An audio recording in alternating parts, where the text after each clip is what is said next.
माननीय अटल जी बिहारी वाजपेयी जी, उनके नाम के पहले ये कोई अनुचित और अनादर नहीं होगा। कुमार अटल बिहारी वाजपेयी कुमारा डाल देना चाहिए। भाई निकाल दिया था तो पीछे देवगौड़ा जी बैठे हुए हैं। बस सुनिए अध्यक्ष, 8 दिन हुआ है, काम का समीक्षा वगैरह करिए आप लोग, क्योंकि समीक्षा में बड़ा भारी माहिर आदमी है ये। सुनिए मैं आपका आदर करता हूँ। कौन सी वो स्थिति थी, कौन सी परिस्थिति आई, क्या डील हुआ, उनका अपमान किया है, उनकी बेइज्जती की है। कोई लालू यादव नहीं बोलता, देश और दुनिया के लोगों ने देखा। अपमानित करने का काम और अफवाह फैलाने का काम जो भारतीय जनता पार्टी का बाप और माँ है आरएसएस, जिस बुनियाद पर टिकी हुई है महोदय। अभी हेगड़े साहब का भी हम लोग बहुत सम्मान करते हैं। रुकिए ना भाई, निकाल दिया था तो पीछे देवगौड़ा जी बैठे हुए हैं। बस सुनिए अध्यक्ष महोदय, बस सुन बोलने दीजिए बात। अध्यक्ष महोदय, समय के इंतजार से टूक रहा है हमारा समय का देखते जाइए, मेरा समय कितना ये लोग खराब कर रहे हैं। अध्यक्ष महोदय, अभी हेगड़े साहब जी का हम लोग सुन रहे थे, ध्यान पूर्वक सुन रहे थे। हेगड़े जी ने कहा कि भाई सरकार का काम अभी तो जुमे 7 दिन हुआ है, काम का समीक्षा वगैरह करिए आप लोग, क्योंकि समीक्षा में बड़ा भारी माहिर आदमी है ये। आपको मालूम होगा कि हमारे चाचा केसरी जी के यहाँ ये गए चुनाव के समय में, और केसरी जी से इन्होंने कहा कि भाई हमको इतना सीट दे दीजिए, 16 सीट आप मांग रहे थे वहाँ। उसके बाद से पटा या नहीं पटा वहाँ, आप समीक्षा करके चले गए बीजेपी के। अब ये समीक्षा, अब ये किसको पाठ पढ़ा रहे हैं? सुनिए मैं आपका आदर करता हूँ। ठीक है, हमारी भूल हो सकती है कि हमने आपको निकाल दिया था, हमारी भूल हो सकती है, उसको मैं मानता। रुकिए ना भाई, बैठिए आप बोलिएगा। महोदय, आसन को ही नियंत्रित करना पड़ेगा इन लोगों को। महोदय, मैं ये कहना चाहता हूँ, बैठो। अब क्या हुआ, 2 दिन का महोदय, 2 दिन इसी सदन में, साहू जी 2 दिन मैं जब जेल में बंद था, मैंने देखा, क्या सुनिए बताते हैं, क्या सुनिए। इसी हाउस में महोदय राजनीति में अपराधीकरण और भ्रष्टाचार की बात माननीय अटल जी बिहारी वाजपेयी जी, उनके नाम के पहले ये कोई अनुचित और अनादर नहीं होगा। कुमार अटल बिहारी वाजपेयी कुमारा डाल देना चाहिए। और उन्होंने कहा था कि राजनीति में अपराधियों की पैठ हमारी पार्टी नहीं होने देगी। 13 दिन का जब पहले वो प्रधानमंत्री बने, कहा उन्होंने कि सरकार बनाने के लिए, प्रधानमंत्री के कुर्सी पर बने रहने के लिए हमारी पार्टी, उनकी पार्टी कोई सौदा किसी से नहीं करेगी, खरीद फरोख्त नहीं करेगी। लेकिन उन्होंने कहा कि मैं जाता हूं राष्ट्रपति भवन में, मैं अपना इस्तीफा देने जाता हूं। और उन्होंने एक इस्तीफा दिया। देशवासी लोगों के मन में उनके प्रति बड़ा भारी एक आदर और एक त्याग का, तपस्या का, ईमानदारी का एक इंप्रेशन जरूर बना महोदय, मैं इसको कबूल करता हूं। लेकिन अभी क्या हुआ महोदय, जयललिता जी का भी मैं आदर करता हूं, मैं बहन कहता हूं जयललिता को, चाहे जो लोग भी जो बात करें, जो भी सारी बातें हो। उनके पुत्र के शादी में मैं गया था, केसरी जी गए थे, जब उनकी आलोचना उस समय भी हो रही थी। लेकिन जब वाजपेयी जी को इनके पार्टी और इनके छोटी छोटी जो एजेंसियां हैं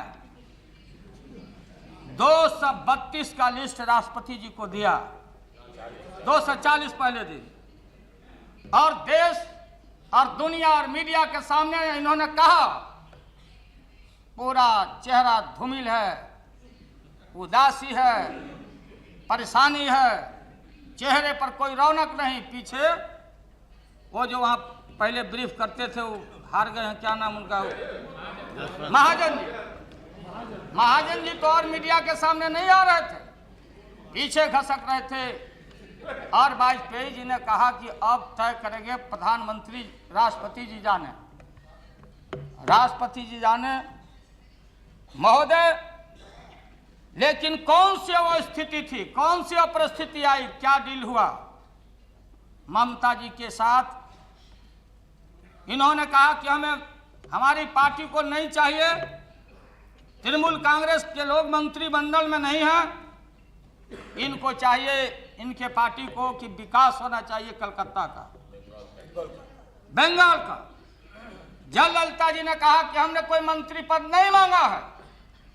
जयललिता जी ने कहा कि हमारी पार्टी इसलिए समर्थन लिख के नहीं दे रही है कि भारतीय जनता पार्टी ने उनका अपमान किया है, उनकी बेइज्जती की है। कोई लालू यादव नहीं बोलता, देश और दुनिया के लोगों ने देखा। अपमानित करने का काम और अफवाह फैलाने का काम जो भारतीय जनता पार्टी का बाप और मां है आरएसएस, जिस बुनियाद पर टिकी हुई है महोदय मैं कहना चाहता हूं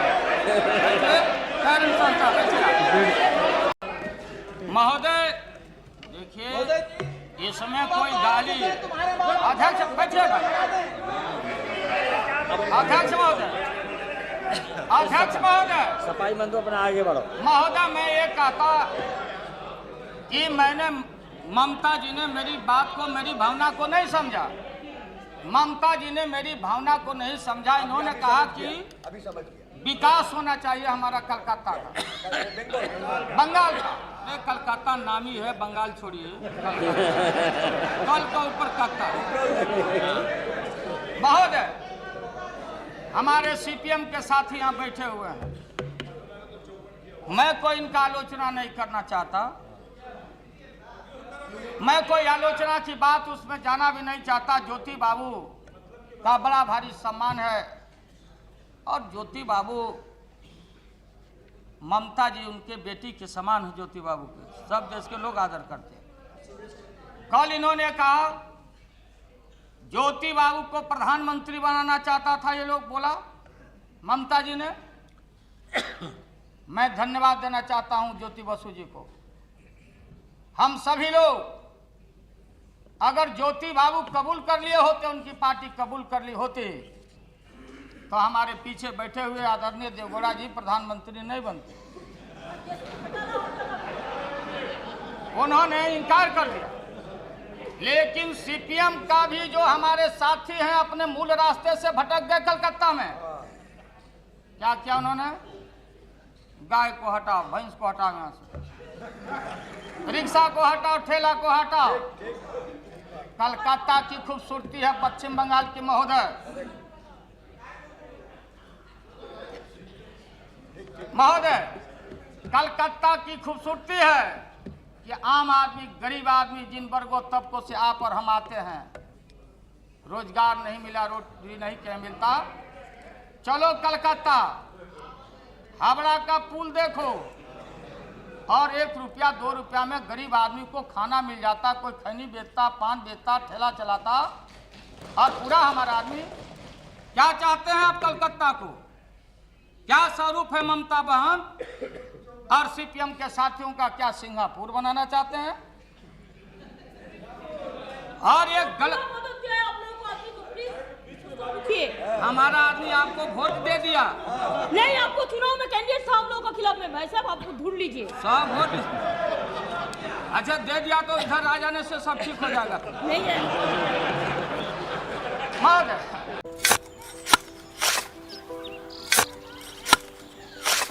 नई का साल मुबारक हो चाचा। मुबारक। जब तक इस सरकार बा तब तक नया साल मुबारक कहाँ। का बात करत बाड़? बात ई बा, साल चाहे नया होके फिर चाहे हमार जिंदगी में तो बस दुख है, दुख बा। बाढ़ के समस्या 10 का 10 बा। फसल बर्बाद हो जाला या ऑन पॉन बिक जाला, ना कोई उपाय बा ना कोई राहत। बात तो सच बा चाचा। फिर से बाहर जाए के सोचे के पड़ रहा है कि सरकार से कुछ ना हुई। कबू कबू तो लागेला हमरे मजदूरन की जिंदगी में कोनो नया साल सच में मुबारक हुई। नया साल तो तब मुबारक हुई जब नई सरकार आई। बात तो सही बा चाचा। नया साल, नई सरकार, नया संकल्प, नया बिहार।